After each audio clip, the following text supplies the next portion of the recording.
Hello everyone, কেমন আছো তোমরা? আমি সুমনা। আমার হাতের কাজ তোমাদের ভালো লাগছে সেটা তোমাদের কমেন্ট পড়েই আমি বুঝতে পারছি। থ্যাংক ইউ সো মাচ সবাইকে। আজ একটা হাতের কাজ দেখাবো, সেটা বটলের উপরে করা। It's called bottle art. Bottle আর্টে গোল্ডেন রোজ দিয়ে একটা সুন্দর বুকে ক্রিয়েট করেছি। এটা একটা হোম ডেকর।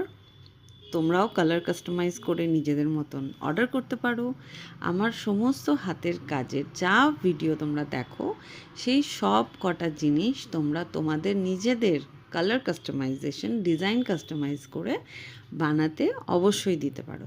শুধু একটাই রিকোয়েস্ট করব, হাতের কাজের জিনিসে একটু টাইম লাগে, তাই একটু সময় দিয়ে অর্ডার করো। ওকে, এবার আজকের কাজটা কেমন লাগলো সেটা কিন্তু জানাতে ভুলবে না। অপেক্ষায় থাকবো। আজ আসি, টাটা।